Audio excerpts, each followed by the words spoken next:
আসসালামু আলাইকুম।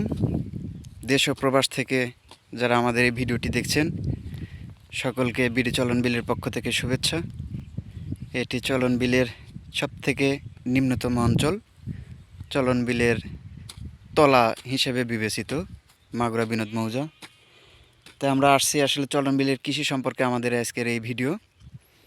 কে কোথা থেকে দেখছেন সবাই কমেন্টে জানাবেন।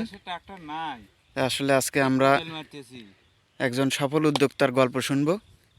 আসসালামু আলাইকুম ভাই। ওয়ালাইকুম আসসালাম। এখানে কি চাষ করবেন?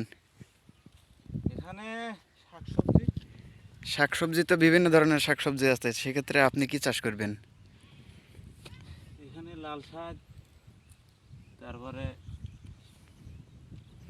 ধনিয়া পাতা, পাতা, ধনে পাতা না? আপনি কি শুধুমাত্র এতটুকু জমি চাষ করতেছেন নাকি আরো কিছু আছে আপনার আরো জমি? আছে, আরো কি কি জমি আছে? সব সরিষা সরিষা কতখানি আছে? আছে 2-3 বিঘা। থেকে আপনি পড়াশোনার পাশাপাশি এই আবাদ কৃষি কাজ করতেছেন নাকি আসলে পড়াশোনা বাদ দিয়ে কৃষি? না, পড়াশোনার পাশাপাশি। আপনার পড়াশোনা কত দূর? Degree final. Degree final year না? কোন কলেজ? সিরাজগঞ্জ। তা আসলে পড়াশোনার পাশাপাশি আপনি কৃষি উদ্যোক্তা হিসেবে কৃষি কাজ বেছে নিলেন, তার কারণ কি? কৃষিকাজের মধ্যে সফলতা আছে। কৃষিকাজ এটা আপনার মোটামুটি কত বছর হলো এই অভিজ্ঞতা? 8-10 বছর। 8-10 বছর, মোটামুটি ভালো।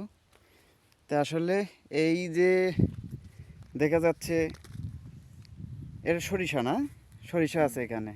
সরিষার পর আসলে ভাই কি আবাদ হয় এখানে? ধান। সরিষার পর ধান। কি ধানের আবাদ হবে এখানে? বিভিন্ন রকম। আপনি কি চাষ করবেন চিন্তা ভাবনা করছেন?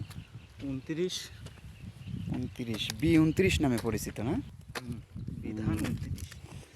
ঠিক আছে, আমরা পরের বার আপনার হয়তো বা কাছে আবার আসব। দেখা যাক, সেই সাথে আমাদের সাথে থাকুন। ভিডিওটি দেখার জন্য ধন্যবাদ।